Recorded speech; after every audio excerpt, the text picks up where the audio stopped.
You're listening to the Ordinary Joe's podcast with Joe D and Eric B. Ordinary Joe's podcast. All right, another episode of the Ordinary Joe's podcast. So this time we're going to go a little, I don't want to say different directions. The many jobs me and Joe had in the past, we met a lot of people, and not just, regular 9-to-5 guys, but we met, we had a lot of celebrities that we ran across, some that we met so many times that we even had full-blown conversations, that we met. So today we decided we're going to talk about celebrities that we met, that I don't know if it changed my life, but there's one that did change my life, and that's going to be, spoiler alert, that's going to be at the end of mine. But everything else, we'll just go by what we met. Right? Yep. All right. Sorry. Had to IMDb somebody really quick. It's all right, man. That's what we have the whole internet for, right? All right, man. Let's go ahead and get this going. I am Eric B. And I'm Joe D. And we are the Ordinary Joes. All right, man. I like when the Wi-Fi is working fast and we're in two different states and doing it, man. Man, it's funny. Just a quick mention. I was watching this podcast the other day, and these guys just started, and they're doing the same thing we're doing. We're on Zoom. It was like their 10th or 12th podcast video Zooming. Man, it was painful because these guys were like, so, 2 years ago we did this, right? And the guys on the other line like, yes, 2 years ago. I'm like, oh my God, is that how we were in the beginnings? I don't know. Yeah. I'm afraid to go back. It's probably really cringe. Oh my God. I was just going back sometimes, just, you have to watch it going back just to see what it was. The only way we get better is we see the mistakes, right, that we did or what we did. It's actually cool to see how far we've come from that first episode. We've come from far, man. We come from far. We've done, what is this, our 12th? No, wait, this is not our 12th podcast. No. We're at... I've actually lost count. Give us a second, guys. We're gonna pull this up and get this for you guys. I know we did 20. I think we're like 20 the other day. Wow, really? Yeah. Well, yeah. I mean, it's been. Has it? No, it hasn't been a year yet. No, not yet. It's almost a year. But wow. I think this is gonna be the 22nd podcast, if I'm not mistaken. But I'm pulling this up as we speak. It's amazing. It's funny how time flies during the pandemic. Like I've had this conversation before. We've had this conversation where time feels like it's flying by and it's going really slow at the same time. Yeah. Yeah. Today is 22nd. Podcast number 22 is nice. What we're doing. It's like we forgot. We hit 20, and next thing you know, we're 21, and now we're at 22. Wow. Jesus, and we're talking about celebrities. Last week we talked about Ghost in the middle of February. Yeah. That's all right. I'm still creeped out about that. Oh my God, dude! It's like you remember the internet.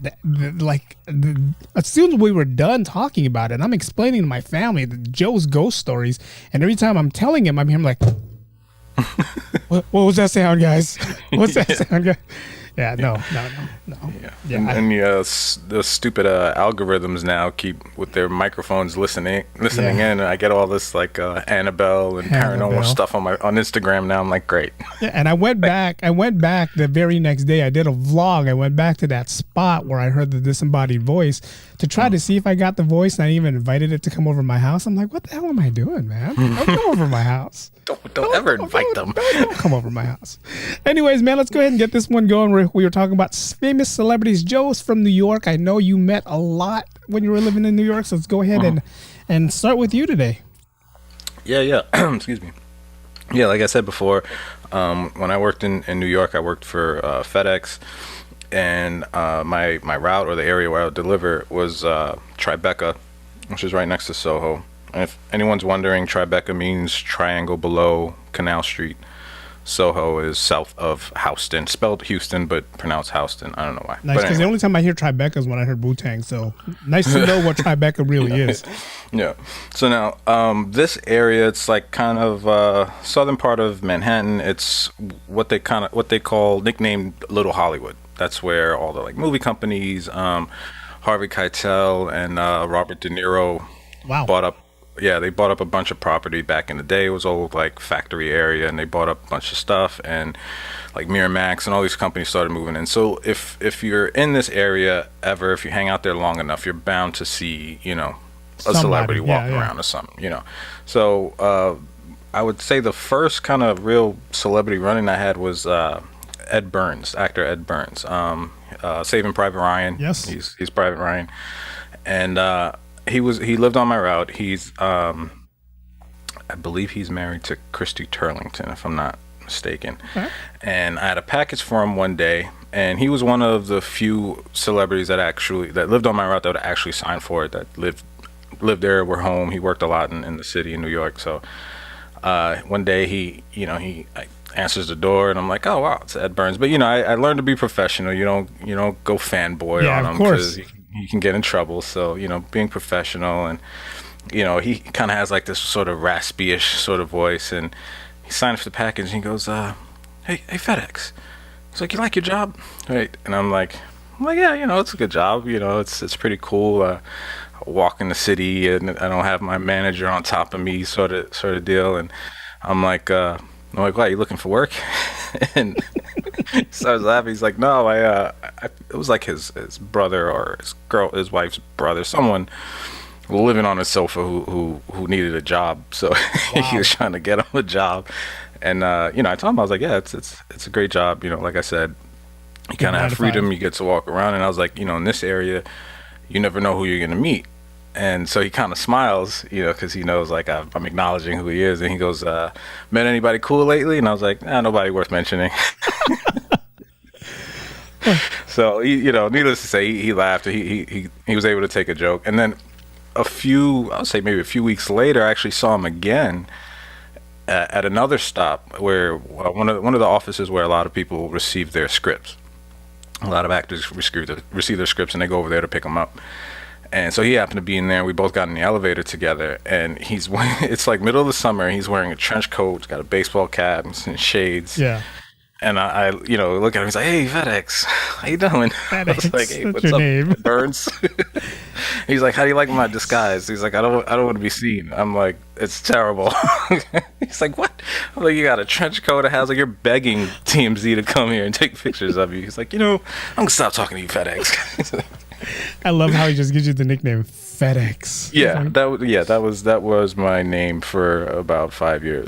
Was did you guys wear name tags? Did you guys have name tags? Like, did you say Joe on? Nothing. No. We God forbid anybody know my actual name, so they could complain. No, they didn't know our names. Yeah. And what I used to do is when people would call me in the street, like, "Hey, FedEx," I would it's an old joke. I would turn around, like, "Did you just call me fat ass?" I'm like, "No." No. I was looking for the UPS guy. Sorry.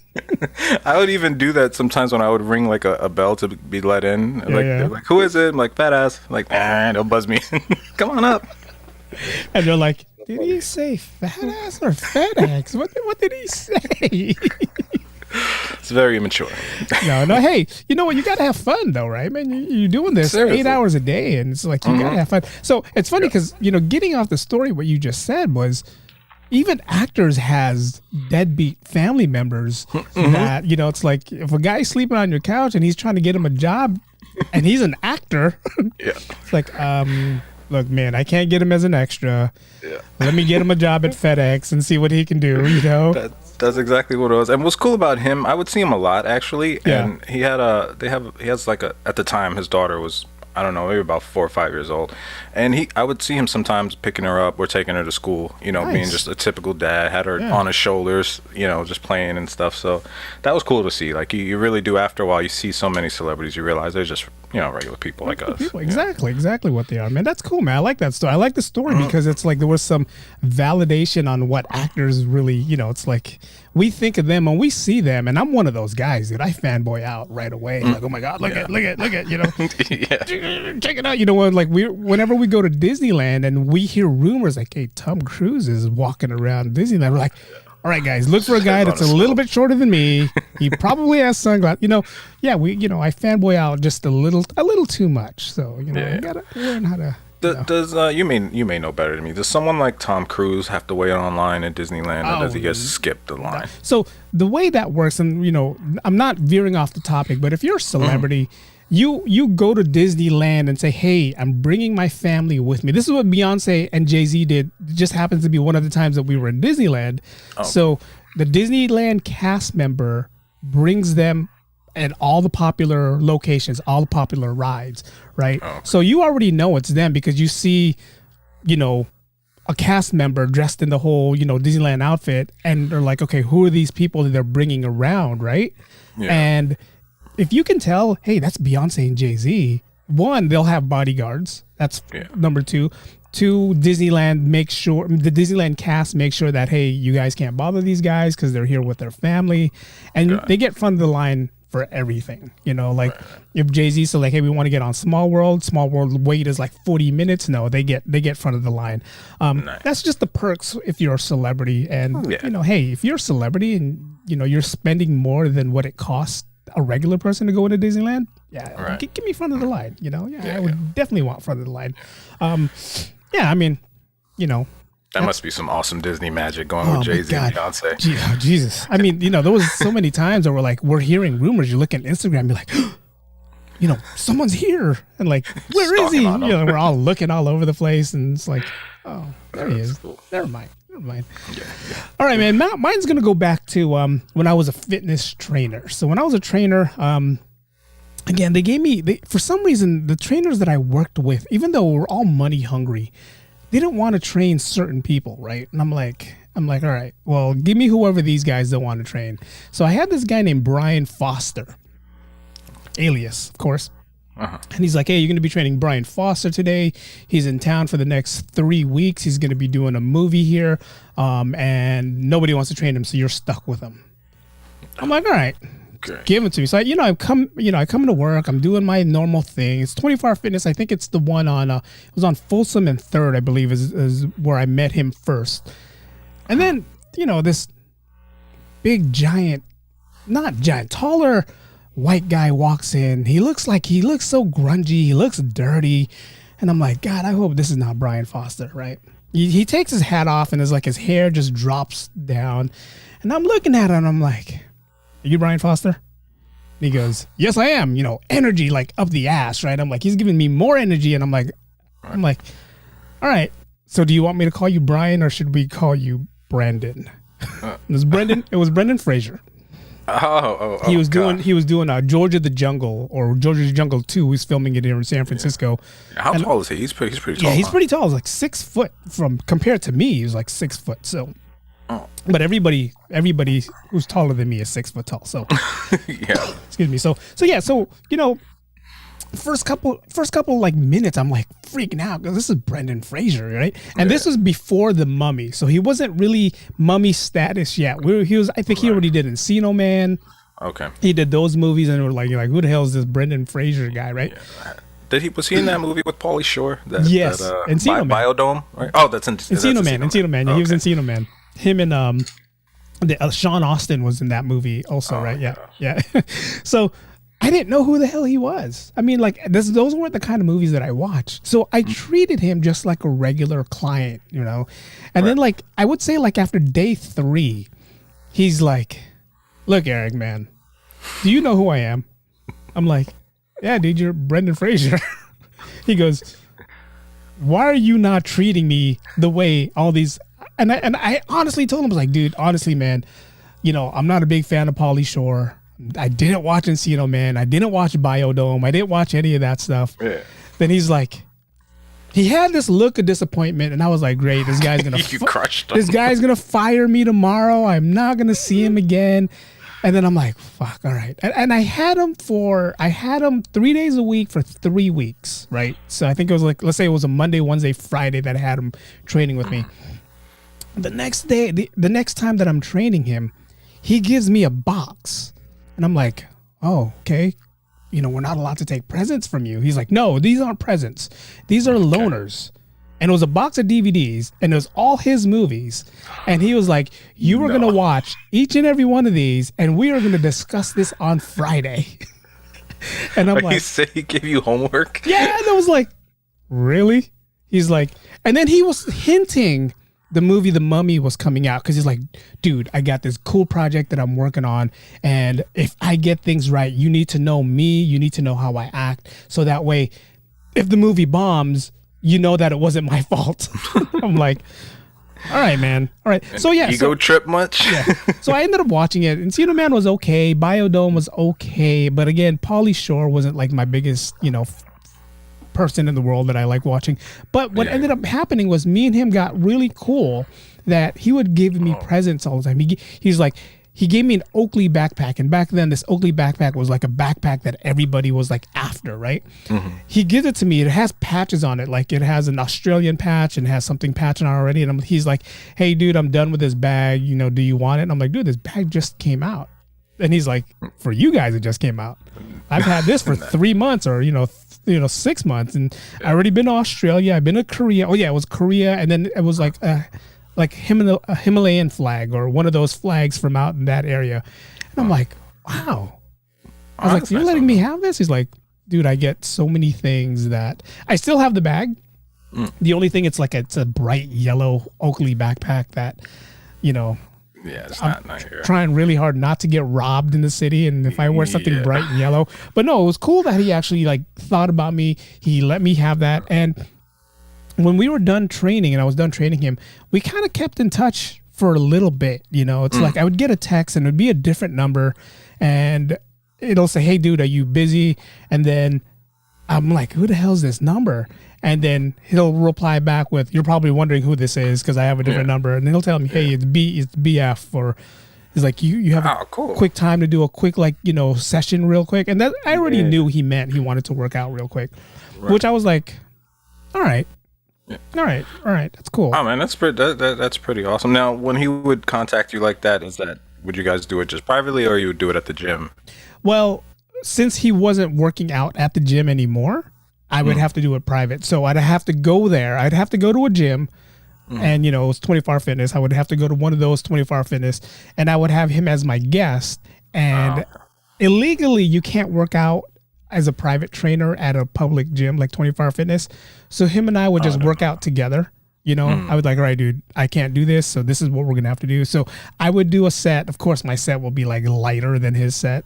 And then he would do the set right after me. And throughout the time, we would just talk. And then he told me about The Mummy. And he told me about, this movie that he's going to do. And it has to deal with mummies. And I'm thinking mummies?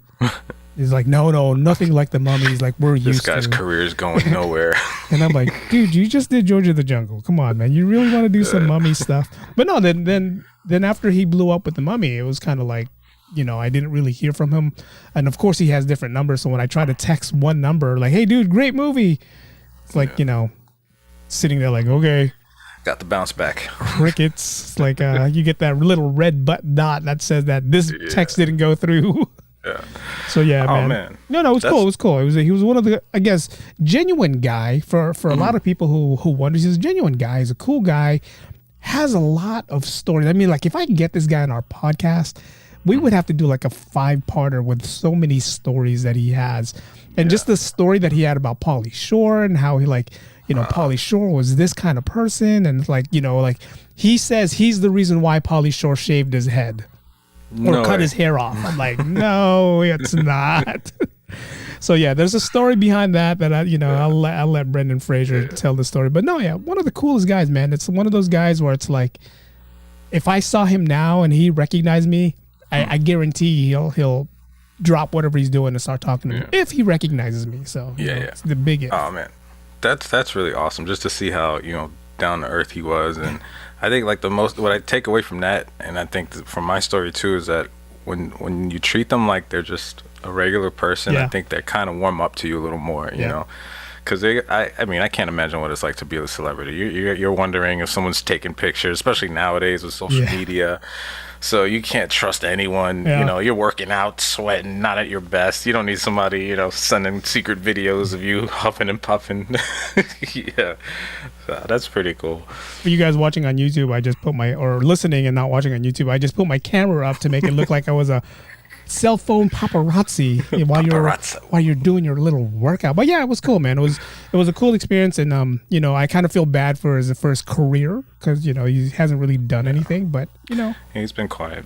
Yeah, he's been one of those guys where Hollywood kind of like, hey, we're not going to call you for a while. Yeah. But never too late. Never too late. We've seen reemergence of actors we haven't heard in a while. Hopefully, Robert Downey Jr. is like the biggest one, right? I mean, come on. When I was a kid, he was in jail every other week. He's high. It's like come on. And now he's like the biggest actor around. So yeah, one of my favorites, by the way. Yes. But I think I'm lucky. I don't know about you, but most of my, and it hasn't been too many, but most of my run-ins with celebrities, the ones where I've actually had conversations, have been pretty cool. They've all been pretty nice. I've heard, stories, horror stories where people meet their hero and they're like an asshole. But this guy was really cool. This story, I was on vacation in Puerto Rico, of all places. It was my 24th birthday. So this was 2004, summer 2004. And I was staying at the Caribe Hilton in Puerto Rico. And if anybody's ever stayed there, if you've never been, beautiful place, I suggest you check it out if you ever get a chance to stay there.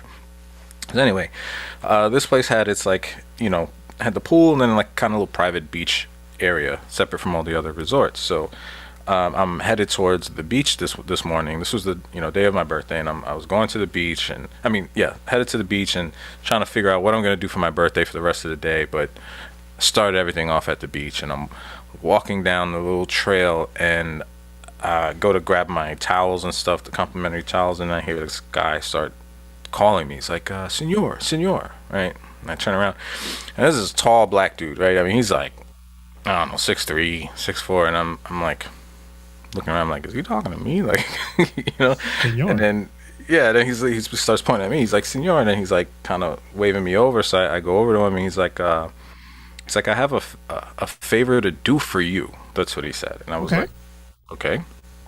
And he puts his arm around me, around my shoulders down. I'm already like a little like, okay, what's going on? Now, mind you, I should say I was wearing my Deion Sanders jersey. Okay. Right? I had a bootleg throwback 49ers Deion Sanders jersey that I stole from my friend in high school because he left it in my locker. So I would wear it on vacation because it was light. It had, it was kind of airy. So he puts his arm around my shoulders and he starts saying, "Are you a fan?" And he goes across my back, across the name, Sanders. And now it clicks. I get what he's saying. I was yeah, of course. Of course I'm a fan. I wouldn't have the jersey if I wasn't. Which bullshit. I mean, I wasn't like, I like Deion, but I wouldn't say I was a fan. Giants fan. He goes, would you like to meet him? I'm wow. Like, what? Yeah, he's like, he's having breakfast in the restaurant. Would you like to meet him? I'm like, nah. Well, she's like, no, I'm serious. Like, he saw you walking and he wants to meet you. I was like, all right. So now I'm already thinking like, this is BS, whatever. And we walk into the restaurant, and sure enough, Deion Sanders is sitting there at this table by himself. Big table with a freaking spread. Like it looked like someone just took a buffet and just put it on his table. Like, it was just everything on there. And he had this little like Bluetooth earpiece, and he was on his phone, so he just did the 1 second thing. Finishes conversation, and he comes over and he's like shaking my hand, and he's like, "Oh man, nice to meet you." He's like, "Sit down." I was hoping he would offer me some breakfast, but he didn't. Yeah, he was really, really cool. He so I guess the day before, so the guy that ran me down was his assistant, and he was telling me like a few days before they had seen somebody with a Cowboys jersey on with his number, and nice. He thought it was his. And he's like, "Hey, that kid has my jersey." And then he looked and he saw it was a different name, so he was kind of like bummed out. So his assistant saw me. He's like, "Hey, look, that kid has your jersey." He's like, "No, it's not mine." Like, he was all like depressed. And then when I turned the corner, they saw the name, and he's like, "That is my jersey. Go get him." Nice. So yeah, he came over, took a picture with him. He was really, really nice. Chopped it up with him for like maybe about 10 minutes. I still to this day don't know what he was doing there. Didn't look like he was on vacation. He was dressed really nice, like he was going to an office or something. Okay. But yeah, that was like really nice of him that, I didn't, most times people see fans see someone, they chase them down and they ask for autographs. Yeah, but for yeah. him to actually send his guy to grab me and bring me over, whether it was just to rub his ego to make him feel better, regardless, it was a cool experience for me. And it was on my birthday in Puerto Rico, wow. of all places. Wow. So it was just like, my mind was blown. Like, that was one of my best experiences as far as vacations and meeting a celebrity. Like, really nice guy. And usually athletes are like the biggest ones that we don't want to meet because you said their egos are so up here that even if you were wearing the Dion jersey and you're like, hey, Dion, man, I'm a big fan, he could have easily said, good. Right. Too bad you're wearing the wrong team. Like he played for 3 different teams, right? He played for the Falcons, the Niners, and the Cowboys. But he was nice enough to actually bring you over. I mean, too bad he didn't offer you food. You know what I'm saying? He's probably like, this is a big boy, man. He'd probably eat up my whole spread right now. So I was not offer him some food. I wasn't even making eye contact with him. I was just looking at the table while we were talking. Like, Is that guava? That makes me wonder, like, if a guy was wearing a Cowboy jersey number 21 and he said it wasn't him, I wonder who that was back in that time. Oh, well, I should say Dion was already retired at this point. So the jersey he saw was the new guy after him. So I don't know. Okay. You football fans, you might want to comment. You might know. I thought it was Emmitt Smith, and I'm like, no, Emmitt Smith was 22. Yeah, he was 22, so it wasn't Emmitt Smith. But man, that's my biggest fear when it comes to athletes. It's like I'm a big fan of a lot of athletes, and if I go up to them and say, hey, I'm a big fan of you, and they're like, fuck you, like, I hate you now. I that's one thing. And for him to actually do that, man, that was the cool. And I'm a big Deion Sanders fan. I was a fan even when he played for Atlanta. It's just I was a fan there. I was a bigger fan when he played for the San Francisco Giants and then the 49ers. Hated him when he played for the Cowboys, but I was still a big fan of the player. It's like the person. It's like, dude, he made this position different, and that's what I loved about him. So that was cool. I'm kind of I'm jealous that you met him. Honestly, I am. Yeah, he really was prime time. Like, just everything he did, and can't forget his rap career. Yeah. Must be the money. Oh, no, yeah, it was must be. I'm thinking Too Legit to Quit. No, he was just in that video. That's right. Right. Oh my God, his rap career. Cool guy. Yeah, that's a different podcast we should talk about. Athletes who try to rap. Oh man, Jesus. You know what? That'd be a good podcast, because there is unfortunately enough of them that have. We were just listening to the Fushnikins in the car, and we were listening to What's Up, Doc, and I pointed out to my boys, this is Shaq right here. Listen to this, and they're like, Shaq Fu. Is that Shaq? I'm like, listen to the way he's speaking. I'm like, oh my God! If it wasn't for the Fushnikins backing him up, Shaq would have just been talking the way he normally does. And shout out to basketball fans. His album actually did pretty well for God. Whether it was good or not. That's your up to people's opinion. But it sold. I think it went like gold. Which is pretty big. All right, man. We're gonna write this down. We should talk about athletes who became musicians or something like that. We should talk about that. We'll bring that up another time. But man, again, I'm jealous, man. I'm envious of you because I'm one of those guys. I have a Deion Sanders jersey. It's the 49er jersey. It's a champion jersey. It's not even the whatever they're wearing now, like the Nikes or whatever. This is an original champion jersey, and I think I got it the same way you did. A buddy of mine left it somewhere, not in my locker. I think he left it in my car. And he kept going, hey, dude, I think I left my jersey in your car. And I'm like holding it up, looking at it. I'm like, no, you didn't. No, you didn't. I don't see it here, man. Where'd you leave it? Oh, it was in the back seat. I'm like, no, you didn't. No, you didn't. It's not here. And, he's like 3 times smaller than me. So I couldn't really like wear the jersey. So I just had it. I just had it. Shout out to my boy Tyrese. I don't know if he's listening or not, but it was his jersey, and I should say I kept for a good year. Kept telling him, dude, I have your jersey in my locker. Don't forget to take it, because it was our football. We played football together, so it was our locker outside of school. So it was like a pain to go get it. So it was like, dude, when you're here, just come and grab it. So he didn't take it back. So I tried. I don't even, and the funny thing was, Tyrese he was same thing. He was like 3 times smaller than me, but this was back in the days where everything was like big and baggy. Yeah. So it was actually big on me. So maybe that was the reason why he wasn't in a rush to come and grab it, because it was like a nightgown. He's not gonna wear that too much. But man, yeah, man. I mean, I think that's probably one of my top 5 athletes that I would love to meet, like in person, is Deion Sanders. And now that he's a head coach at Grambling, it's going to be hard to. Is he? Yeah, he got promoted. He's the head coach, the new head coach. I want to say it's Grambling. Don't correct me if I'm wrong. Deion Sanders, yeah, he got a head coaching job. Wow. Yeah. He's good for him, man. Yeah, that's awesome. Yeah, so again, prime time. It's what I love about that guy. He keeps it real, and But again, I'm jealous. I'm jealous. I think we should end this podcast now, because my jealousy is gonna show throughout the whole thing. Well, let's just say you met someone, and we won't spoil alert it, but you met someone who I'm really jealous you got to meet. So we're even. Spoiler alert right here, going across the chest. If you guys are not watching on YouTube, I'm wearing a particular shirt. Well, I'll tell you guys later.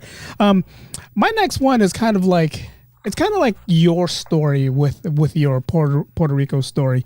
I was working at the radio station here in San Francisco.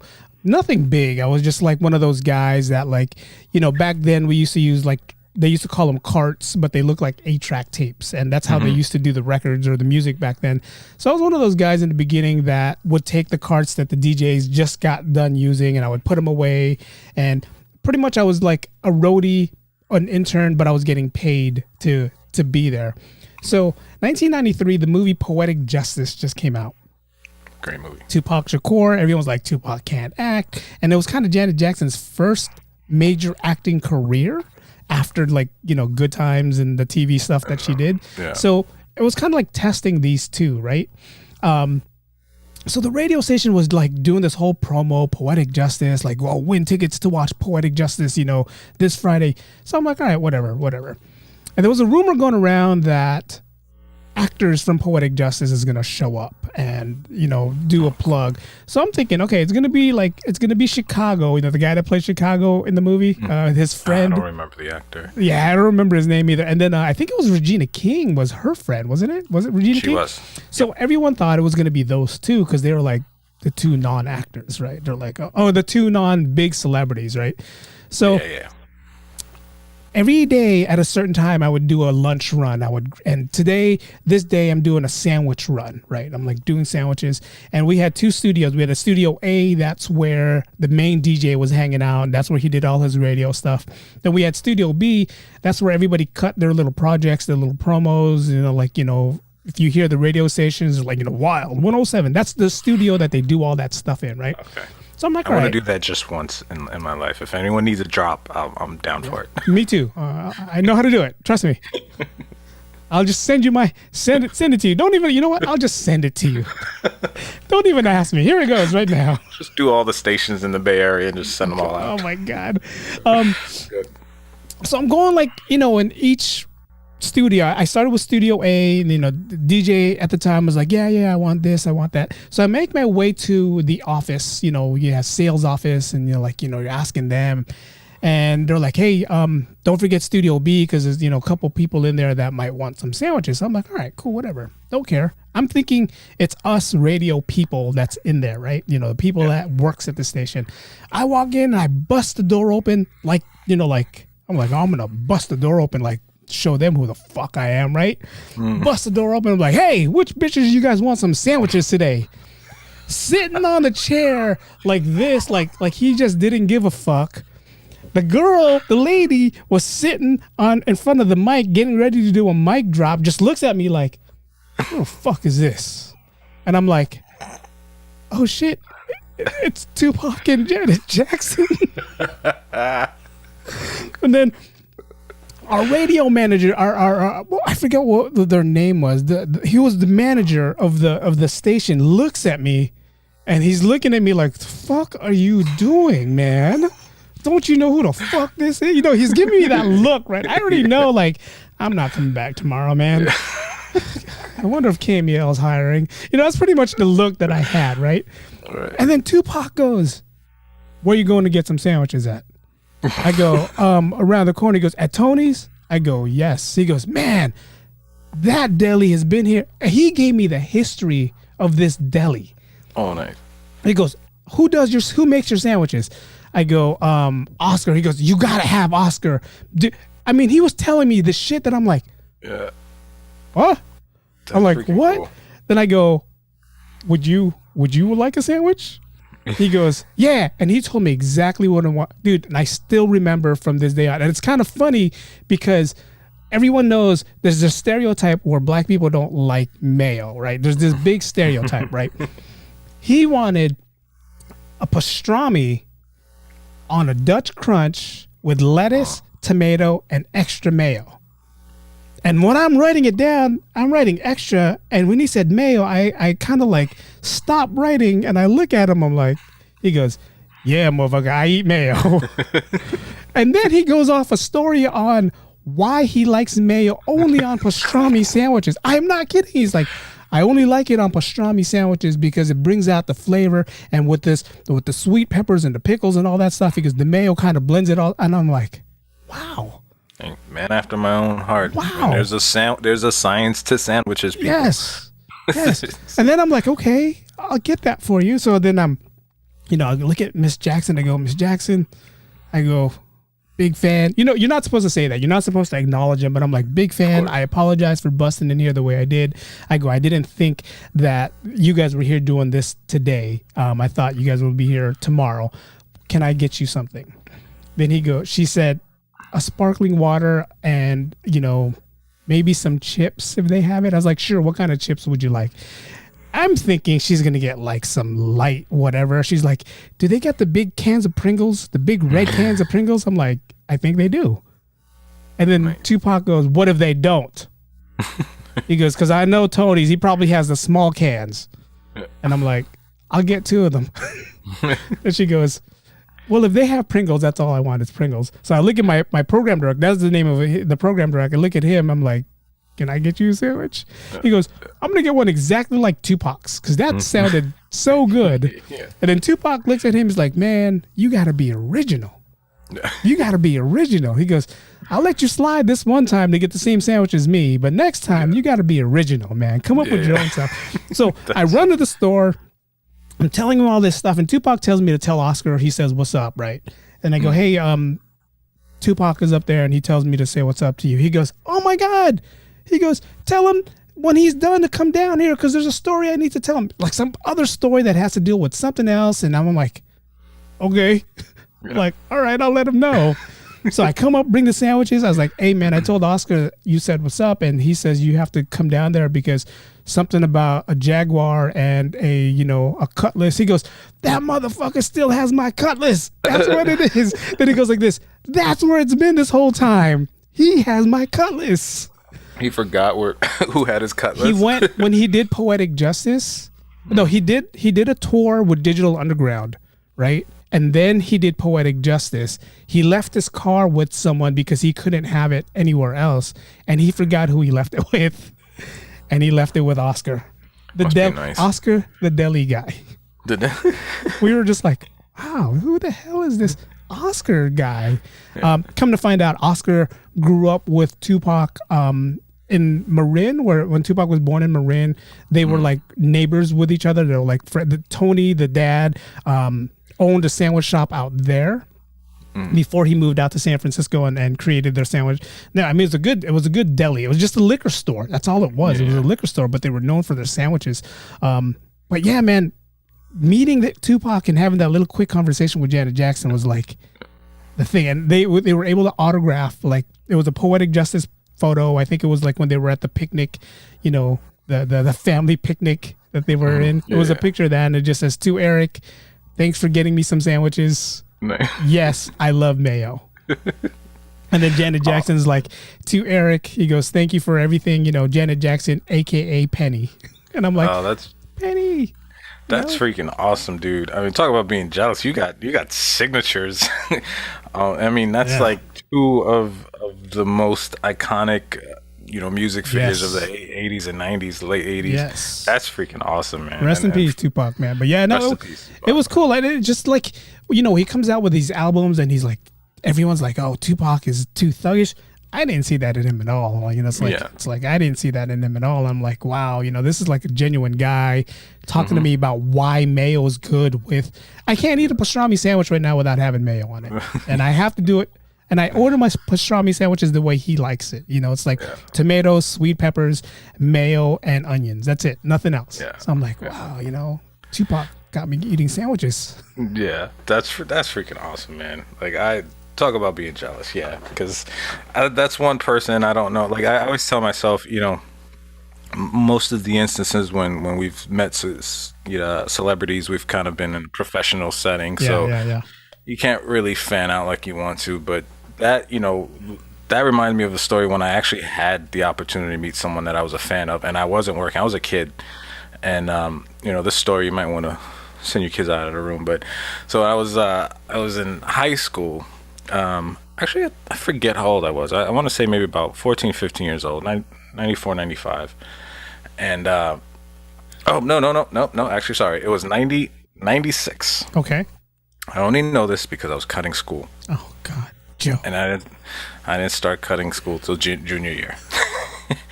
And so I was cutting school, and I wanted to get some weed so I can go and smoke and chill and play video games, right? That was my thing. Perfect. Right, so back in the days, weed was not legal. You didn't have dispensaries in New York. Even to today, you don't have dispensaries. So you had to go to what we called a spot, right? Weed spot, drug spot, whatever. It was a spot. Right. So this one in particular, I would go to at like 9 o'clock in the morning. Okay. And be this like Jamaican dude that comes down the stairs, like opens the door, like, why the fuck are you here? And I'd be like, I want this to like, wait here. And he'll slam the door, go upstairs, get it. So I would do that, and I'm pretty sure I was the only person going there in the morning. Everybody else is still sleeping or at school. Yeah. Yeah. He probably went to sleep at like 6.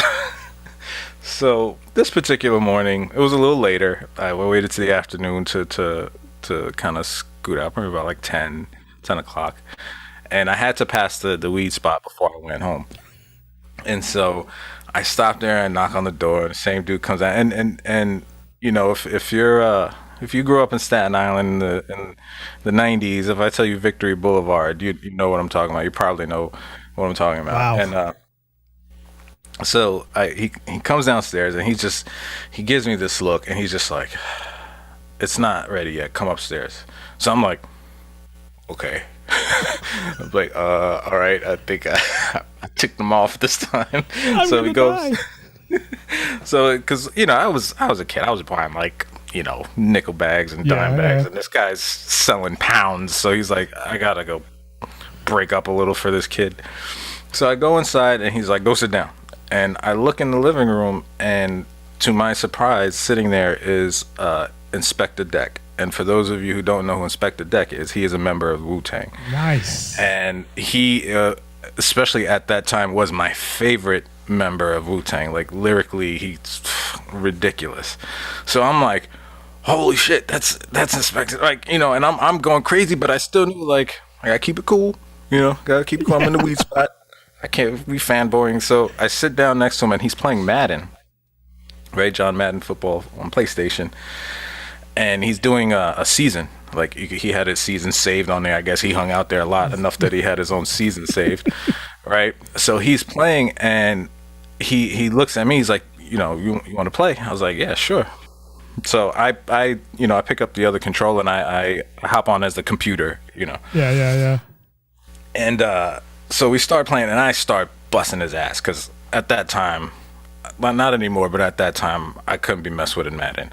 So I'm kicking his ass, and I'm messing up his season. And he's just getting mad, like, fuck, shorty, if I don't know you was good like this, I would have let you play, right? But he's sitting there, he's already smoking a blunt, and then he goes, and he passes it to me, and I'm like, so now I'm smoking weed, playing Madden, with Inspector Deck. When I tell you, I was screaming inside of my head like, yeah, this is fucking awesome. Nobody's gonna believe me. No one's gonna believe you, man. Sorry, man. No one's gonna believe you. You're right. Oh man. So needless to say, I played probably like a quarter, and then the dude came back and kicked me out. Too bad Inspector Deck didn't say like, hey man, this dude's cool, let's let him hang out with us. No, he was mad because I really did fuck up his season. He was trying to get a perfect season and I beat him. Yeah, you're that kid. You know what, let's go back and listen to some of their albums back then. I bet you there's a part in there where he talks about Joe messing up his season. I bet you there is. I bet you. Yeah. I bet you there is, man. Yeah, but that was probably one of my favorites, as a kid. I mean, even though I was doing stuff I shouldn't have been doing, I should have had my ass in school. Yes. I got lucky this one time. You did. I mean, hey, you go to the spot and you got to meet the guy who's playing, who's one of the biggest members of Wu-Tang and wants to play Madden with you. I mean, it could have been worse. It could have been the guy who was, could have been the mobster, Right. Yeah. And I should say this was again mid 90s. Wu-Tang was huge. There was no reason, that would be like, seeing I don't know, like a Drake or somebody, or maybe not that big, but still like someone pretty well known chilling in somebody's house playing video games. You don't see that anymore, at least like that. And that was one thing. If you grew up on Staten Island, people can vouch for me.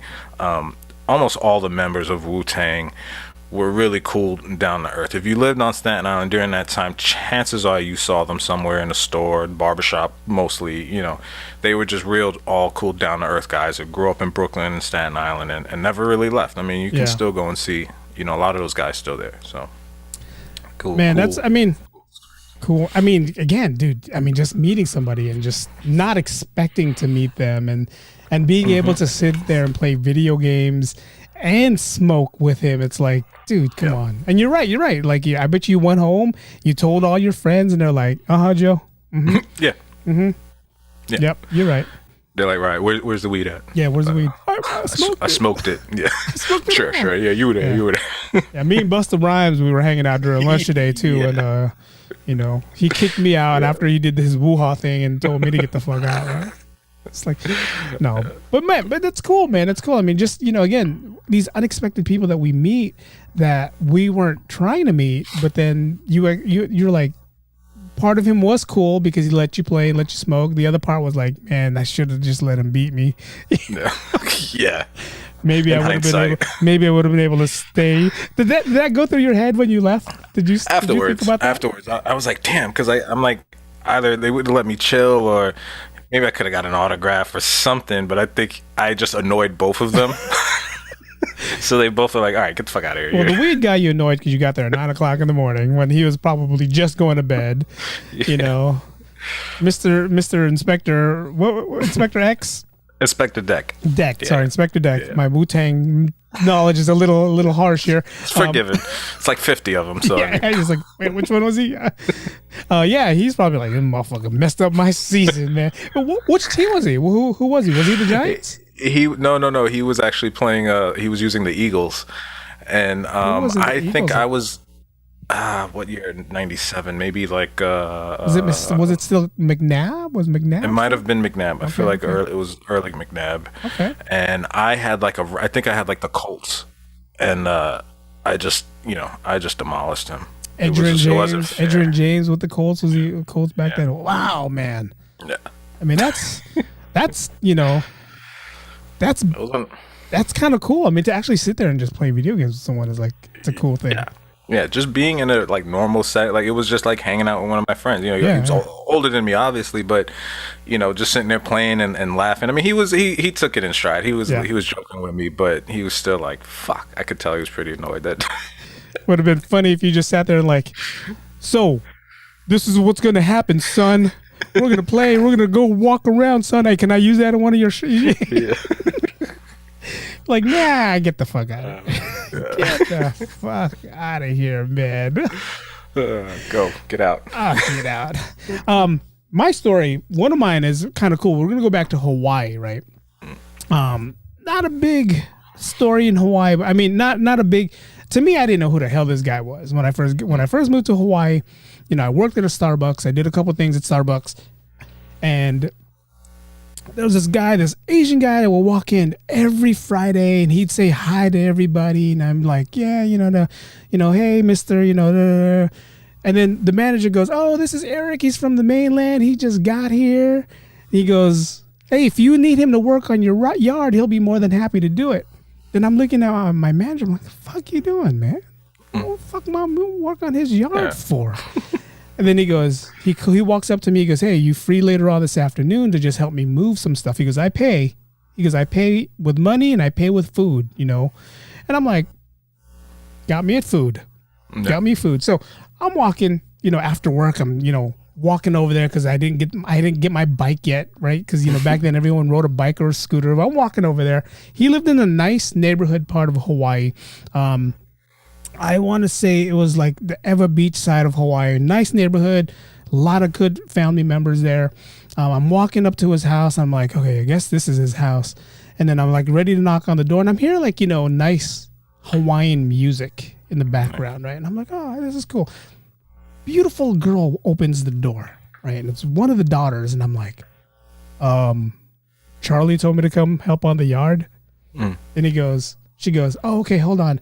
Dad, one of the guys are here to help with the yard. I'm like, one of the guys? How many fucking guys are here? So we go to the backyard, and kid you not, man, the house was nice from the front, but the backyard opens up to this big, tranquil, like, wow, there was like koi ponds, there was like Asian artifacts, kind of, it looked like a nice Asian Japanese garden is the best way I can describe it, right? Okay. So he wants a couple statues moved from one place to another. Of course, there's me and this other guy, right? And his name is probably like Chemo or something like that. And this guy's bigger than I am. Hawaiian accent was super thick, right? He goes, hey, bro, I'll go lift it on the bottom. And then when I lift it on the bottom, you carry the head part and we go bring it over here. I'm like, he wants it over here, though. He goes, nah, bro, we go put it over here. I was like, dude, he told me he wants it over here. So now we're sitting here arguing. Now the guy comes out. He's like, hey, he goes, what's going on, guys? I go, hey, Chemo wants it over here, Mr. Charles, but you said it's over here. He goes, Chemo, man. He goes, come on. I told you we want it over here. So I was right? Right.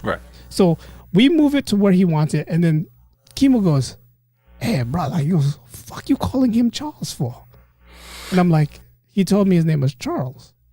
He goes, how long you fucking been here? Like, he's like looking at me like Polynesian dude's about to fucking eat my head off, right? Yeah. I'm like, I got here last Thursday. He goes, bro, fucking mainland, bro. He's like, you don't even know who this guy is. I'm like, is he someone I'm supposed to know? He goes, bro, that's Mr. Tiny Bubbles, bro. That's Don Ho.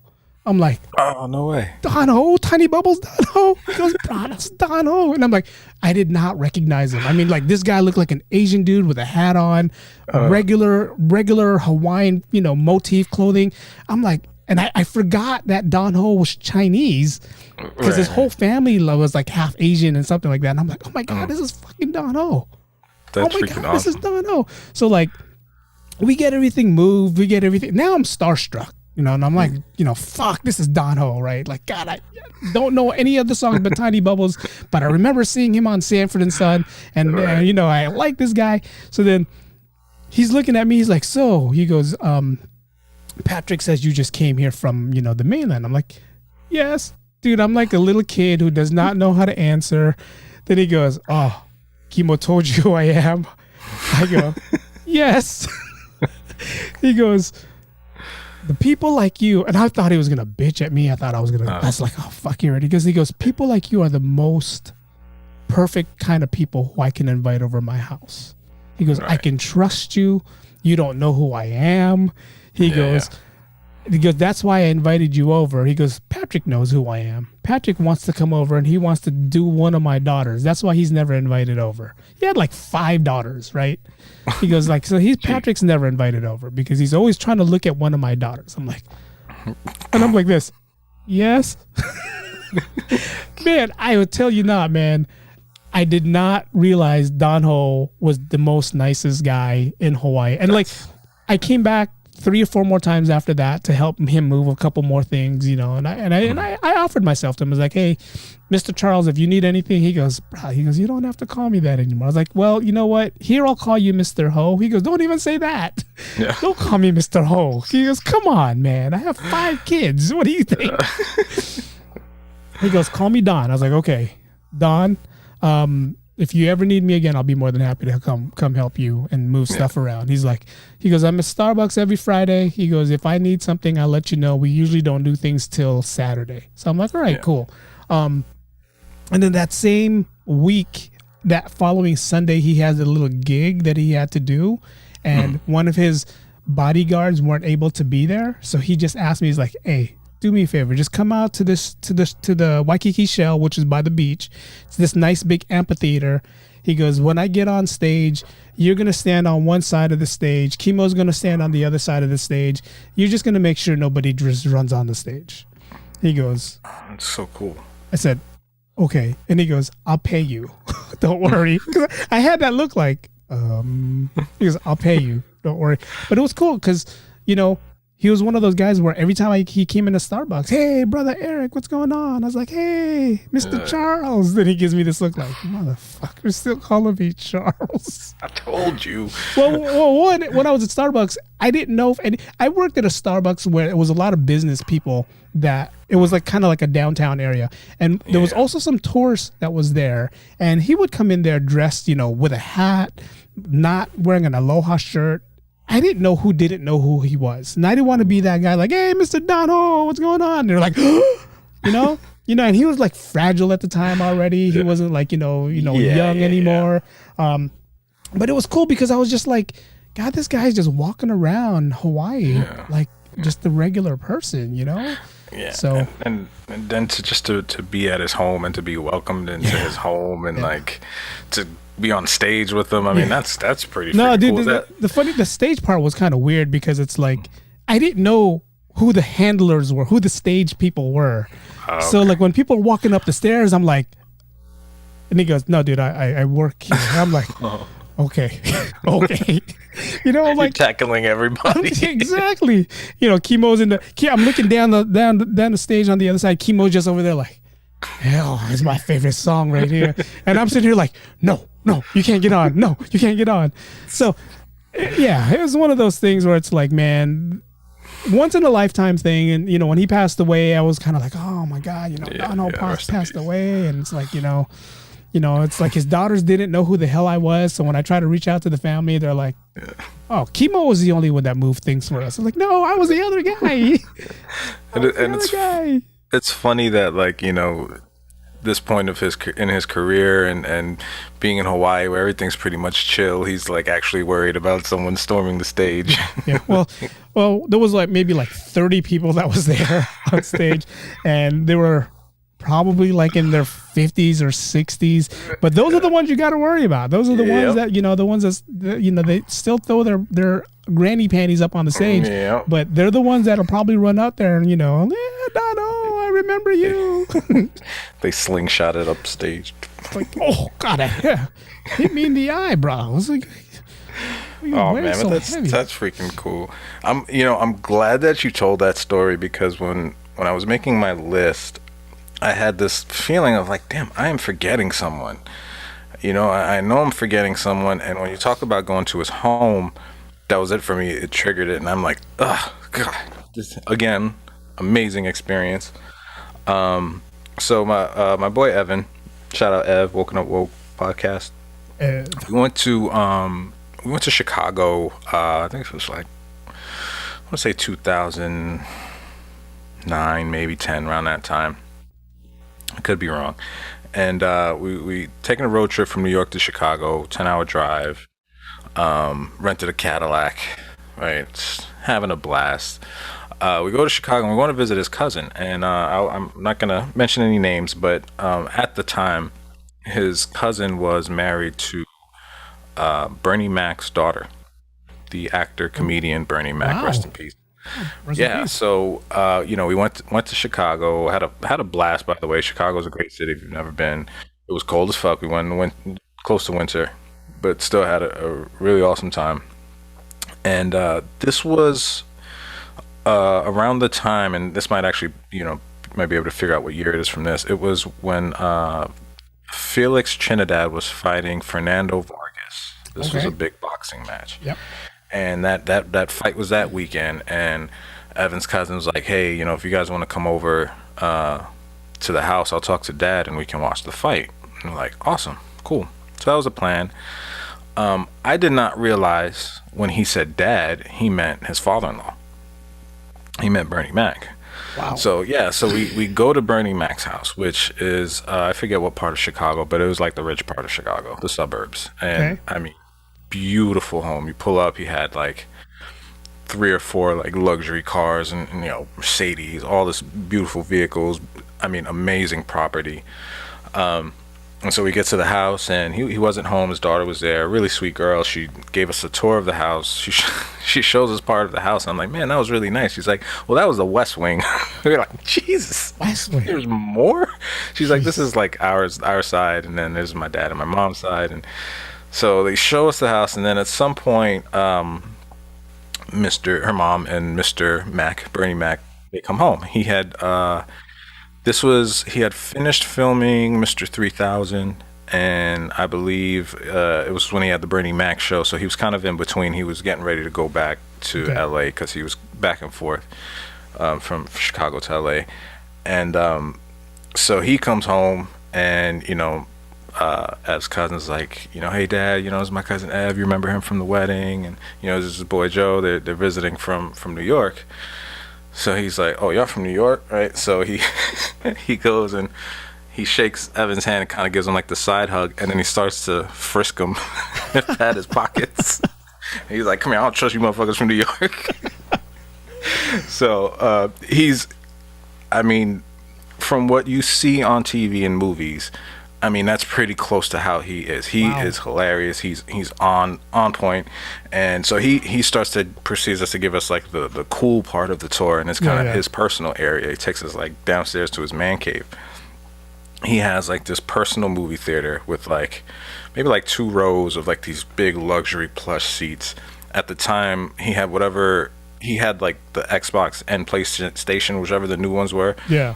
This kind of wall system, like this big wall with just all these knobs and tons of stuff, and then this gigantic remote control that controlled everything, and you could sit there and play video games, you could do whatever.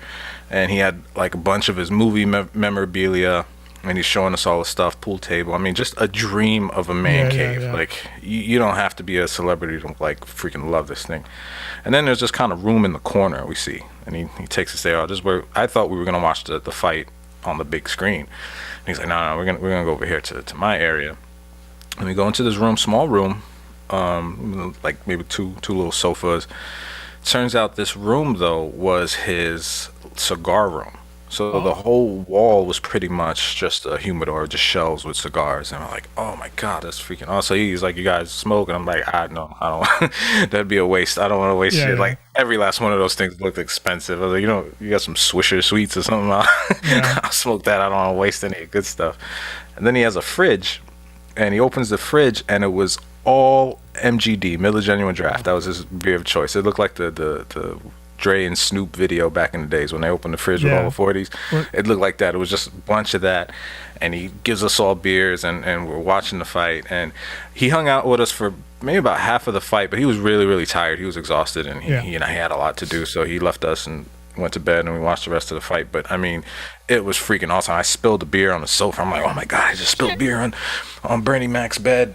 And the cool thing about it was the next day we go out to breakfast with not with him, but with Evan's cousin and his wife, and she's like, she apologizes to us. She's like, hey, my dad was really sorry that he couldn't hang out with you guys to watch the whole fight because he was a little under the weather and he was tired. And I'm like, what? Yeah. I'm like, I'm sorry. I'm like, dude, he freaking gave us like the red carpet treatment. I'm like, he does like, thank you. Like, we're sorry. Yeah. I'm sorry I spilled beer on the sofa. Like, although I cleaned it up before anybody found out. So, but that like, man, that was so like I was heartbroken when he passed because just being able to meet him and know how cool and genuine of a person he is. He didn't know me from anything. Just I'm his his son-in-law's cousin's friend, but he treated us like family, and that was real awesome. I mean, I had freaking candied apples at his house, like that. They were freaking amazing. You'll see there's a theme in my stories. They kind of all have something to do with food. Yeah. Food is somewhere around. So. Something. Like, I'm eating in the middle of this podcast, so when Joe's talking, I'm eating. If you guys are watching on YouTube, yes, I am eating. For you guys who are not watching and listening on the podcast, sorry, I'm eating. Hey, but man, multitasking, man. We gotta get a few things in at once. We got to, man. We got to. But so you answered part of the question. You said he's pretty much the way he is when he's on, so like the way he speaks, the way he is, his attitude, was he exactly, like that? Wow. Yeah. That is cool. And his daughter even told us, she was like, the reason why he felt bad is because he really enjoys being, the life of the party and the host. And whenever people come over, she's like, he's always on. That's just him. He's always a jokester. He's always funny. And even when he wasn't like trying to be funny, he's just one of just naturally funny people, sarcastic, really gets it, but just real cool guy. Was very genuine, asking us about where we're from. I mean, really, when someone is asking you things and you can tell they genuinely trying to get an answer. They just not asking you just to ask. He was asking follow-up questions, and really just it was amazing. Like that trip to this day is probably one of my favorite trips. No, man, when he passed away, man, it was like he was up and coming. He just had his Bernie Mac show. He was the last Kings of Comedy comedian to have his own show, and when he finally got his own show, I was like, man, good for Bernie to do that. Good for him. And when he passed away, it wasn't even any. It was what was it? I'm not sure. I don't recall. It was you know what, you guys know what it was, but I forget the name of the terminology of what he had when he passed away. It was something with his lungs, I believe. Yeah. And when that happened, I mean, it's like, wow, man, that's young guy had a lot still going with his career. And when he passed away, people like Cedric the Entertainer didn't really, Cedric's finally doing something now, but it took a while before Ced did anything, because that took a toll on him too. It did. Bernie Mac passing away, it's like, yeah. Especially in a lot of the comedians from that kind of 90s era, Def Comedy Jam, that whole kind of crew, they're all, big actors now and celebrities, that they all, that was a real big hit for a lot of people, because, he was, again, just such a real cool, genuine person. So I think it hurt more that he's such a good person. Yeah. I would have asked him a Friday question on Friday, about Friday. So what was it like getting beat up by a midget? No, man, and that's cool, man, because again, when you think of celebrities, man, me and you both, when we think of celebrities, half of the time when we worked at the hotel and we would see somebody, like, we did not want to go and say hi, because we were afraid, one, they'd shut us, two, we really couldn't, because that was part of our deal, our contract was, you can't think of them as celebrities, you have to think of them as a guest. So it was kind of hard for us to say, oh my God, I'm a big fan of yours. We couldn't really do that unless, this they initiated. Yeah, David Chappelle. I met David Chappelle when I was working in this is not he's not on my list, but I'm throwing him out there. I met him when I was working at the health club next door.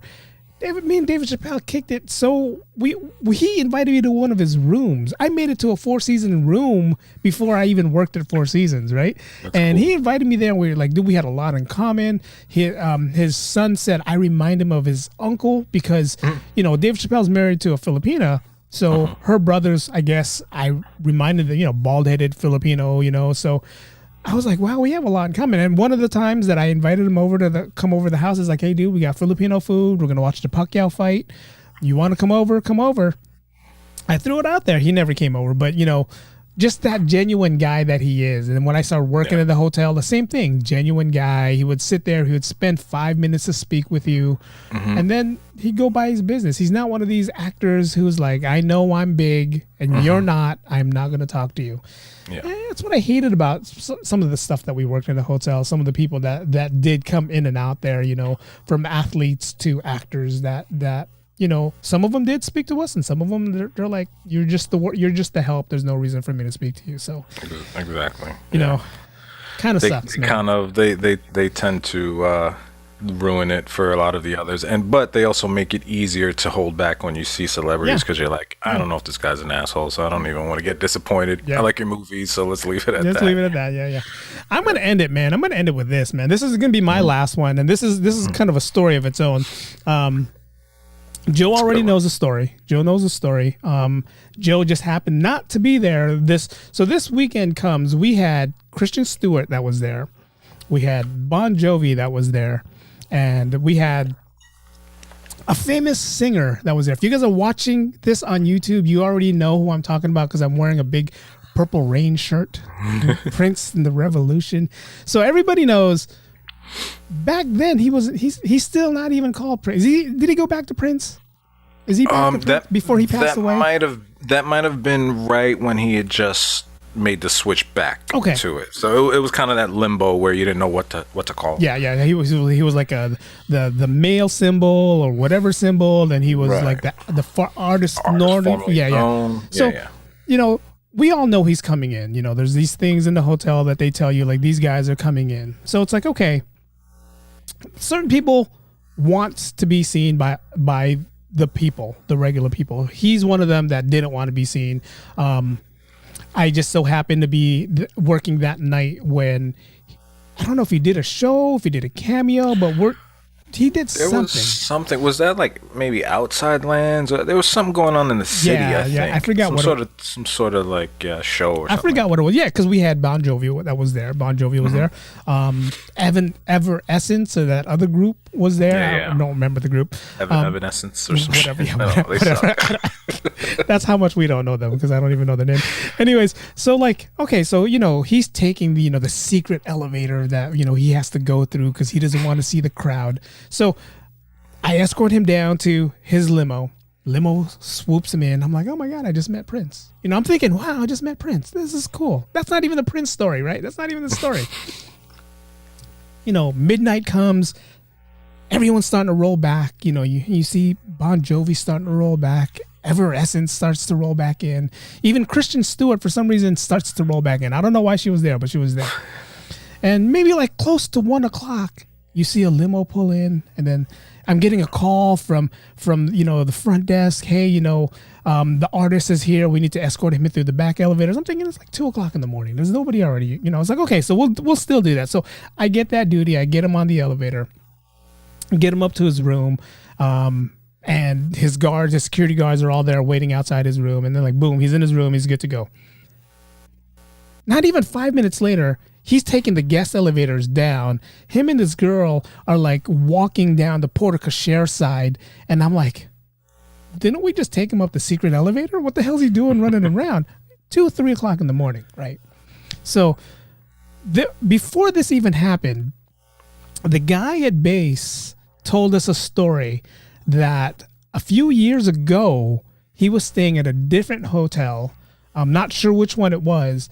And the police had to come because he was screaming down Market Street. He was half naked. If you guys know Prince, they did a lot of drugs, probably alcohol involved. And I'm thinking, great, this little fucker is going to go down porte cochere, come back screaming half naked, and we're going to have to deal with it, right? That's exactly what I'm thinking. I'm like, God. It's like, so I'm telling everybody, it's like, oh God, he went out, this, I don't know. We don't know what he's doing. It's like, okay. So we're chilling. I guess he goes back into his room. We're all chilling, doing whatever. I think half of the patrols we did the night, the newspapers was already like getting delivered. And then I get a call. Is there any place here that delivers donuts this late? It's like 3, 4 o'clock in the morning. We're like, 7-Eleven has donuts. They're like, no. We need like good donuts. It's like, is All-Star Donuts still open? I'm like, so we're like looking on our phone and like nothing's open till like 6 o'clock in the morning, like 5:30 in the morning. And this is like that hour where nothing is open, right? Yeah.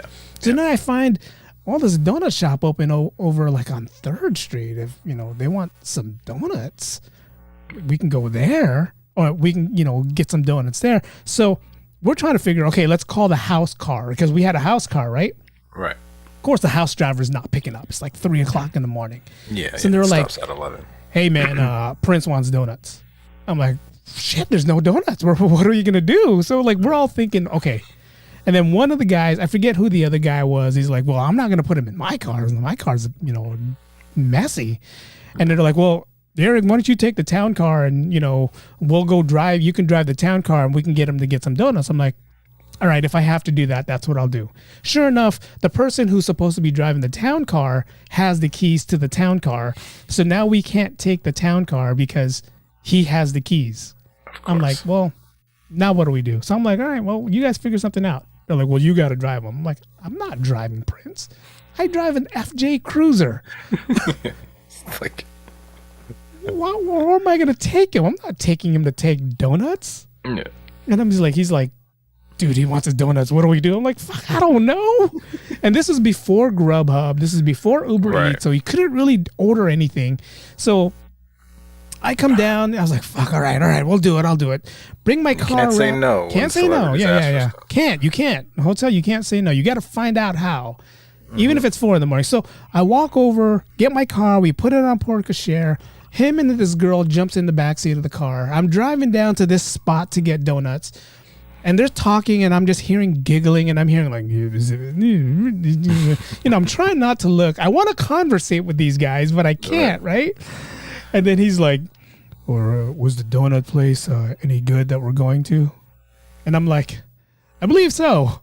Never really been there before, but it's the only place that's open this late. And then the girl goes, good donuts. And I'm like, oh. God, what the hell are these guys?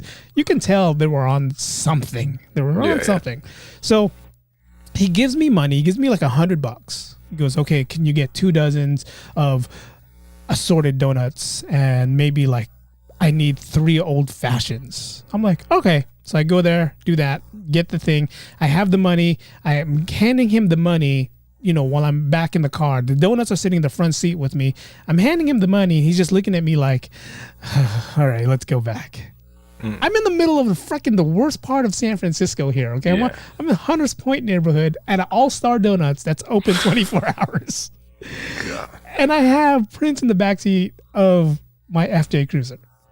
Okay? So, now I'm driving back. They're doing their thing. They're doing their giggling thing all over again. I get back to the hotel, and I open the door for them, and they both run out of the car like little kids, and they both run down PocketCast again. And I'm like, so I take the donuts, I bring it upstairs. I'm like, hey, here's the donuts. Here's his cash. I don't know what you want to do with it. All right. And I'm like, this fucking that's my Prince story. Yeah. That's my Prince story. He wanted donuts at 4 a.m. And we all were actually. He wanted donuts at 2:30 in the morning, but it took us till 4 o'clock to figure out how we're gonna get him his donuts. And for you guys who are wondering, I did not get to interact with the guy. I did not get to talk with the guy. He had this little fro back then. His hair was a little fro. He's wearing. Yeah. I remember his outfit. He's wearing a burgundy wine color outfit. He's wearing sunglasses. His voice was very like, like dude. His speaking voice is actually pretty deep. Yeah, he does that high falsetto stuff sometimes when he's singing. His speaking voice is pretty deep. His range is amazing. I'm sorry. I'm geeking out because I'm a big purple. I got the purple in the back because I knew Eric was going to be talking about this today. The purple rain shirt. No, and it's funny because like Joe went and told Ro the Prince story. Ro was doing his show on Instagram Live, and Ro was like, hey, you got to call in and tell us the Prince story. You got to call in and tell us the Prince story. And then one faux pas you can't do when you're working in hotels. You can't post who you see and who you did.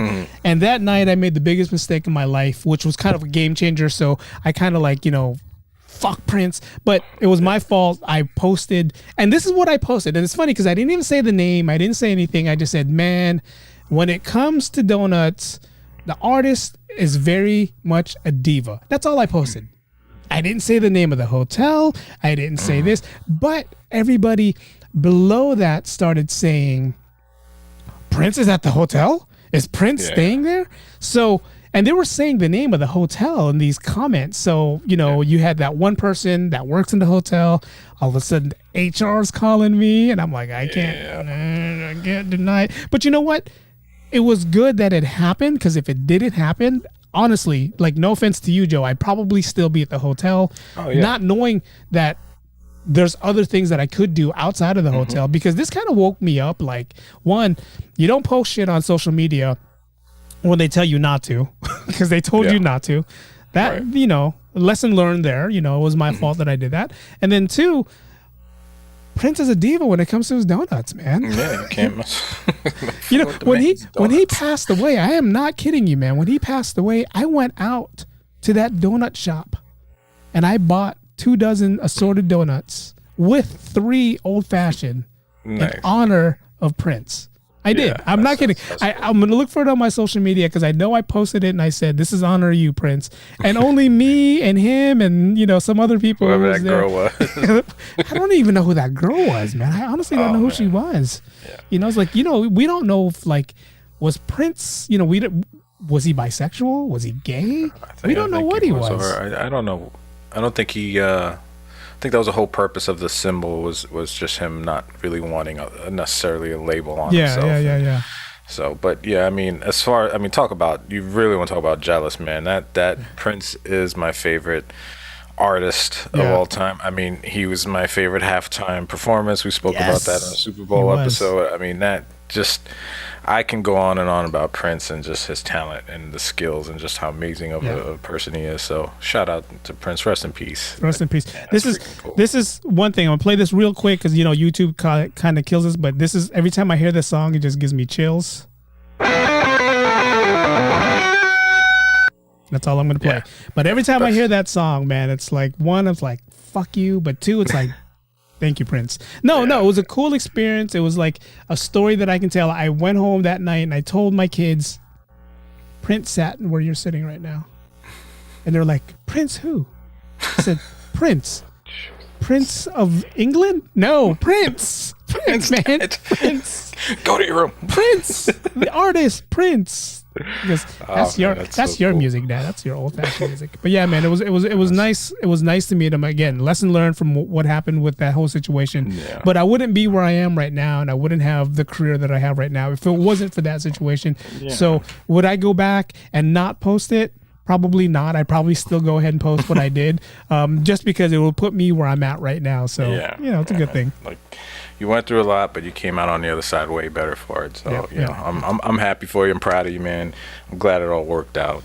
Yeah. I'm gonna end it so this is a short, quick little story. But it's actually not mine, but I thought it was pretty cool. This was actually my wife's story. Oh wow. Okay.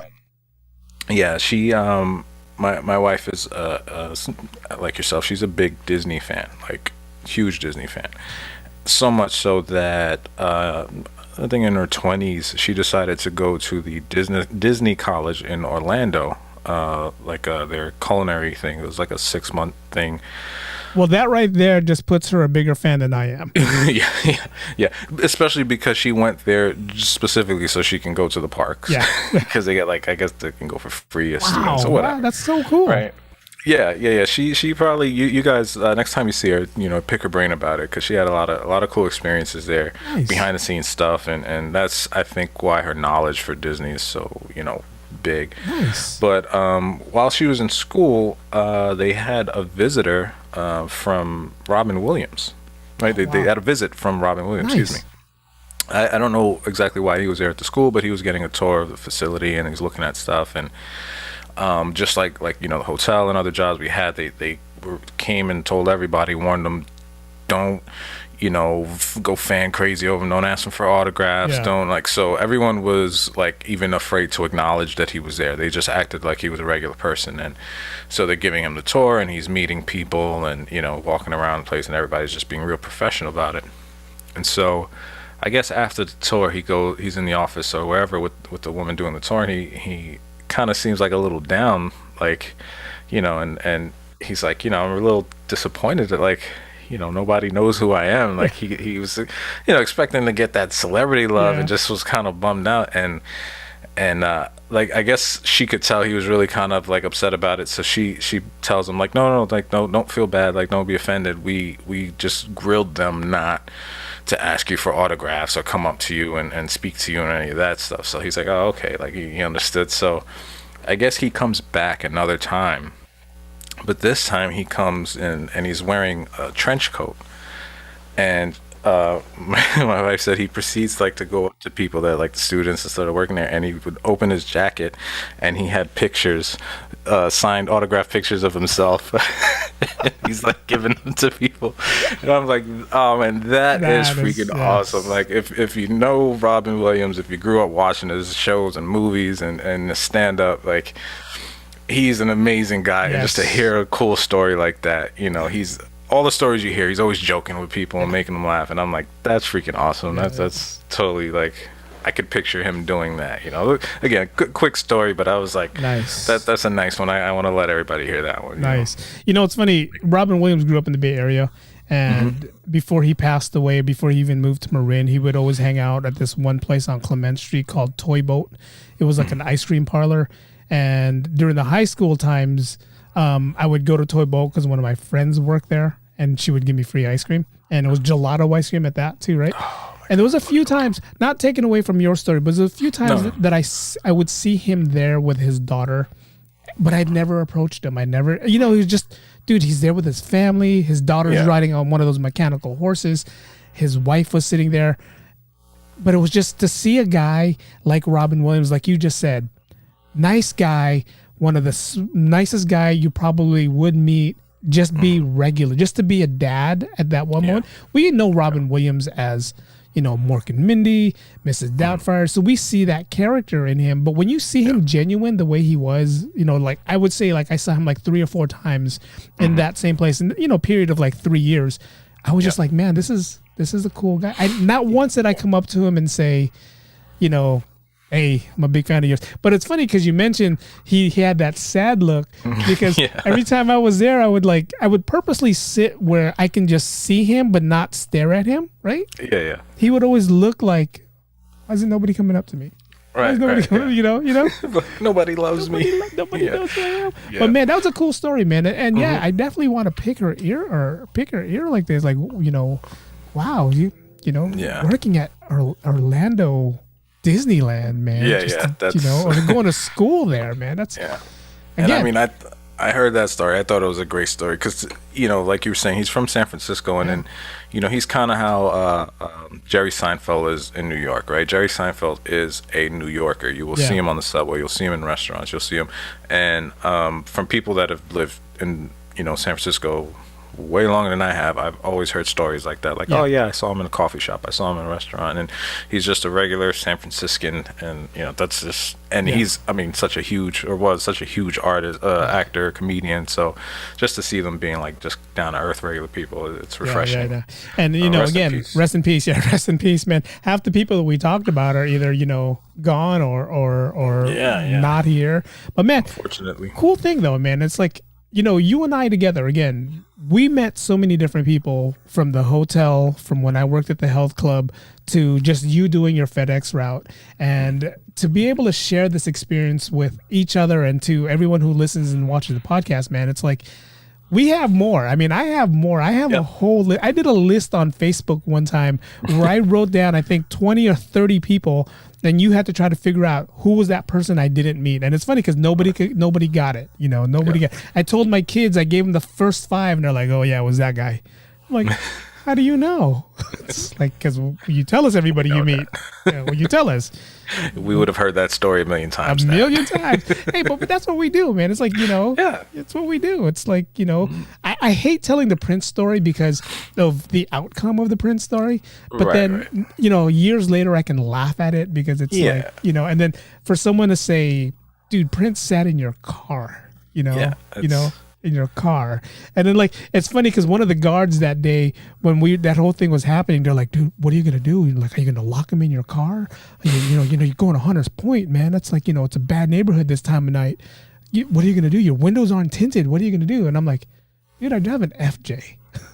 An FJ Cruiser. Who's gonna want to break into that at 4 in the morning? Who's even gonna look at it? You know, it's like, unless Prince jumps out, and that was my biggest fear. I'm not kidding. My biggest fear was him jumping out of the car and going, oh, and I'm like, I just lost Prince, guys.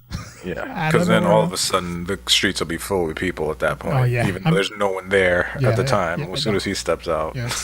Jesus Christ. But yeah, no, it was a cool thing, man. I definitely love stuff like this because these personal experience that we had, man, your Wu-Tang story, your Bernie Mac stories, all that stuff is just like, wow, you know, it's like, wow, you know, and the one thing, like I said, man, I always say this in all our podcasts, your New York experience compared to like the stuff that we have here, the West Coast, man, there's a lot of things. Us West Coasters always wants to be New Yorkers, and it's funny because New Yorkers want to be West Coasters. So it's like when we will swap stories and we just tell each other the stories. It's kind of like, wow, I'm living this New York story, man. And there's a lot of people I know that are big fans of Wu-Tang. And when you told this story about, you know, like, forget his name, forgive me, Inspector Deck, forgive me forgetting his name.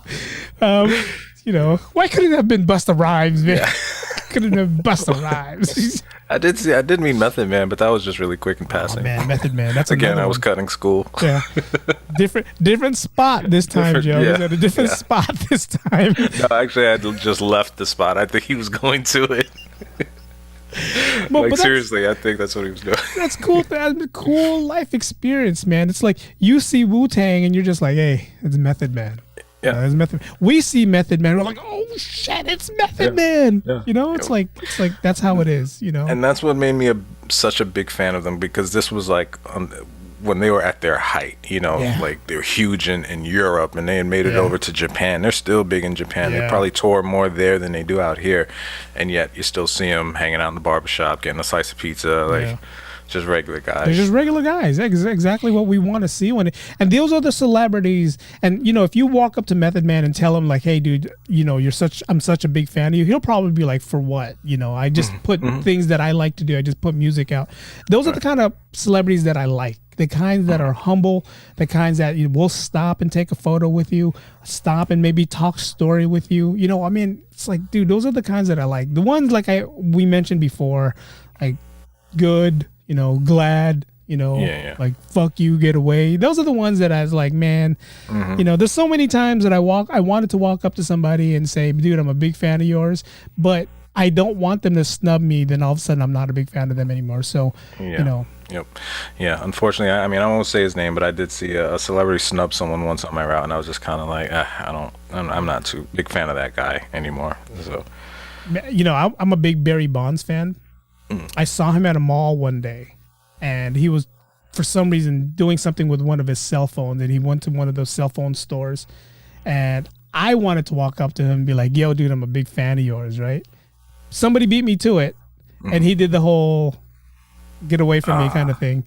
So I was like, thank you. I looked at the kid. It was a kid. I was like, hey, thank you for doing that, because it made me realize I'm not doing that. But see, those are the kind of things. It's like, you know, we're the reason why some of you celebrities are big, you know. So if we say hi, we say this, you know, hey, don't snub us, man. You know, don't do that. But it is what it is. That's what it is, you know. Yeah, and at the same time, for you fans out there, if you see a celebrity eating with their family, don't give them their space. You know, wait for the right time. Yeah.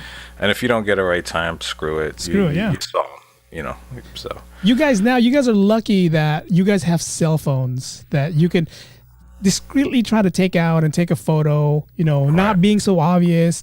Back then, I'll just be like, hey, dude, I saw Barry Bonds at the mall. Really? Was he with Willie Mays? You know, that's what people will say, right? You know, it's like... Exactly. Back then, if you didn't have a signature, you didn't have something signed, you didn't see them. You didn't see them. Yeah, so it's kind of one of those... I have a picture of when I was in Disneyland. I took a picture of the Lopez twins. These are two NBA players, right? And they're like 7 foot tall. And I didn't want to go up to them, so I just took a picture with them, posted it on social media. And I said, God, these guys are giants. And I put giant trees because they played for Stanford. And then everybody's like, why don't you go up to them? I'm like, nah, dude, they're at Disneyland. They're having fun. You know, I'm not going to go there like, hey, Mr. Lopez. Yeah. Let them live. Let them have fun. But this has been fun. Another cool, fun podcast. If you guys are watching on the vlog or on the YouTube channel, you know, thank you for watching. If you guys are listening on anything, Anchor, whatever we have. Thank you guys for doing that. Analytics, man. There was this again. Analytics. Our analytics are crazy, man. There's that one one person who I want to know. Like, leave us a comment. Let me know what you think. I'm looking at the analytics right now with that one area that I'm talking about. I know a couple people in Malaysia. Oh, see, we got Philippines. We got Philippines listening now. Yes. Whoever's in Jamaica and Salamat. Salamat. There you go. Whoever's in Jamaica and Finland. Yes. Finland. Let us. Leave me a comment. Leave us a comment, man. Just tell us what you like. Tell us, If you're in Jamaica, let us know how the weed is out there. Oh my God, California. This 420 friendly episode podcast. So. Oh man, I was like, Joe's podcast had a lot to do with him trying to score, which is cool. I mean, that's what you did back then, right? That's what you did back then. That's what I did. Unfortunately, sorry, Mom, Dad. Now you see why I was messing up in school. But hey, I made it. I'm good. He's here. Now. He's perfect. He's fine. He has good head on his shoulder. His wife worked at Disneyland, which I'm gonna like. And now I got a bunch of cool stories to tell. Joe's gonna be like, look what you. Joe's wife's gonna be like, look what you did. He won't shut up. He won't stop asking me these questions. So how do you make this? So what is that? So what'd you do there? How do I get to that school? Is more the question. Can you bake? Not a damn bit. Did you get to wear any of the costumes? I burned boiling water. That's how bad it is for me. Not for nothing. I can't imagine how gross those inside those Mickey costumes must be. Like, do they share them, or does one person have one? No, like, how does that work? From what I know, and this is the Disney nerd coming out of me. From what I know, if you're assigned to Mickey Mouse today, you're assigned to Mickey Mouse today. So they sanitize it, they wash it, they do all this stuff. I want to say that's your uniform for the rest of your career at Disneyland, unless you, so it's not it's kind of like the hotel, how we have our own uniforms and then they clean it all the time. From what I know, that's how they do it over there. So it's not like, damn, Joe was sitting here for 4 hours. Now I got to sit in here. Yeah. Maybe in the beginning, that's how they did it. But so was he eating nachos? This thing stinks. I can tell Stanley was in this one. But for me, it'd be like, man, Joe was using this. This thing smells like weed. Joe was here. That he always makes his Mickey Mouse happy. But yeah. Like, why does Mickey have smoke? Fire coming out of his mouth. Is Mickey supposed to be coming? Does Mickey smell like that? This Mickey does. Yeah. This Mickey's from New California York. Mickey. California Mickey that's from New York that hung out with the Wu-Tang Clan at the spot. Playing Madden and kicking the guy's ass. So kicking his ass. Jesus Christ. I was so proud of myself. So he's a competitor in me, man. I couldn't lose. I couldn't let him win. For you guys, lesson learned. Let the guy win. Maybe you would have stayed a little longer. Yeah. Maybe he would have been like, maybe Joe would have been able to come back the next day. I would have been on the new Wu-Tang video. Yeah, he would have been the Wu-Tang video. He would have been in the back playing the PlayStation. Probably throwing the controller because he lost. All right, guys. Man. Yeah, this is fun. This is fun. We definitely got to do this again. And man, maybe talking about that one podcast that we're going to talk about. Maybe we'll discuss that during the week and see if that's something we want to do. I don't have a lot of knowledge when it comes to athletes, so I'm going to have to do some real research this time. So yeah. But I think there's some interesting ones we'll find for sure. Yeah, I'm pretty sure there is. That'll be fun. That is. All right, guys. Until next week, Thank you for listening. We are the Ordinary Joes. Ordinary Joes. Peace. Ordinary Joe's Podcast.